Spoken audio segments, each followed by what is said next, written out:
আসসালামু আলাইকুম, সবাইকে পবিত্র রমজানের শুভেচ্ছা এবং মোবারকবাদ। প্রথমেই আলহামদুলিল্লাহ, কারণ আল্লাহ আরও একটা রমজান দিয়েছেন। আর একটা রমজান পর্যন্ত আমি আমার হায়াত পেয়েছি এবং গুনাহ মাফের আরও একটা সুযোগ পেয়েছি। এই জন্য সবার আগে শুকরিয়া আদায় করে নিলাম।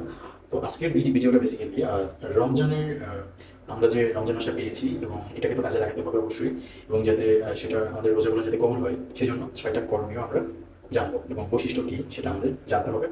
তো প্রথমে আমি যেটা বলতে চাই, 6টা করণীয় জানার আগে যেটা জানতে হবে সেটা হচ্ছে, ইমাম গাজ্জালী রহমতুল্লাহ আলাইহির মতে রোজা তিনি 3টা স্তরে বিভক্ত করেছেন। 3টা কি কি? 1 নম্বর হচ্ছে সাধারণ রোজা, 2 নম্বরে হচ্ছে বিশেষ রোজা এবং 3 নম্বরে হচ্ছে অতি বিশেষ রোজা। এবার সাধারণ রোজাটা কি? সাধারণ রোজা হচ্ছে, আমরা মনে করি যে পানাহার এবং মানুষের জৈবিক চাহিদা থেকে নিজেকে বিরত রাখা, এটা হচ্ছে সাধারণ রোজা। এবং বিশেষ রোজা যেটা, বিশেষ রোজা বলতে তিনি বুঝিয়েছেন সেটা হচ্ছে পানাহার থেকে বিরত থাকা এবং জৈবিক চাহিদা থেকে বিরত থাকা। শুধু এটাই না, সেই সাথে আমার মুখ, চোখ, কান, শরীরের সর্বাঙ্গকে সব ধরনের খারাপ কাজ থেকে বিরত রাখতে হবে। এবং যদি বলি যে আহ, সোজা কথা বলতে, আমার শরীরের সব অঙ্গগুলোকে পাপমুক্ত রাখা, এটা হচ্ছে নাম্বার 2। কোনটা? বিশেষ। এবং অতি বিশেষ যেটা, সেটা হচ্ছে যে অতি বিশেষ রোজা দুনিয়ার মধ্যে মানে খুব কম লোক হচ্ছে এটা পালন করতে পারে। যেহেতু কম লোক, তাহলে সেটা কি?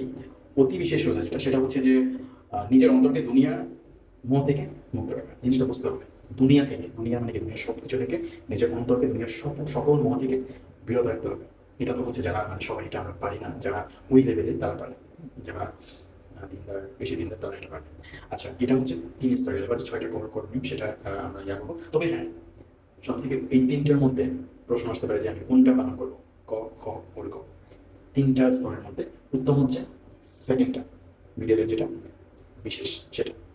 এবার সেটা চলেন বাকি 6টা করণীয় জেনে নিই। 6টি হলো, প্রথমটি হচ্ছে দৃষ্টি অবনত রাখা, মানে নিজের চক্ষুকে হেফাজত করা। সেটা যদি আমি ডিটেলস বলতে চাই, সেটা হচ্ছে যে কোনো ধরনের মুভি, নাটক, কোনো ধরনের সোশ্যাল মিডিয়ায় ঢোকা যাবে না, এসব কিছু দেখা যাবে না। এবং নিজের চক্ষুকে হেফাজত করতে হবে, বড় নারীর দিকে তাকানো যাবে না, সব কিছু মেনটেন করতে হবে। এটা হচ্ছে নাম্বার 1, দৃষ্টি হেফাজত করা। নাম্বার 2, জিহ্বা, এটাকে সংযত রাখা। জিহ্বা সংযত রাখা বলতে কি বুঝি আমরা? জিহ্বা সংযত রাখা হচ্ছে তুমি কারোর মানে কেউ আপনার সামনে প্রেজেন্ট নাই, তার অনুপস্থিতিতে তার নামে কথা বলা, তার খারাপ দোষ বলা, যাই হোক তার ব্যাপারে কোনো কথা বলা যাবে না। এটাকে গীবাত বলা হয়। গীবাত করা যাবে না, মিথ্যা বলা যাবে না, গান গাওয়া যাবে না, ডালা এগুলো করা যাবে না। এবং 3 নম্বরে হচ্ছে গান সংরক্ষণ রাখা। গান শোনা যাবে না, কেউ যদি মানে গালগপ্প করা যাবে না, শোনা যাবে না, ঠিক আছে? এইগুলো যেগুলো আছে এগুলো করা যাবে না।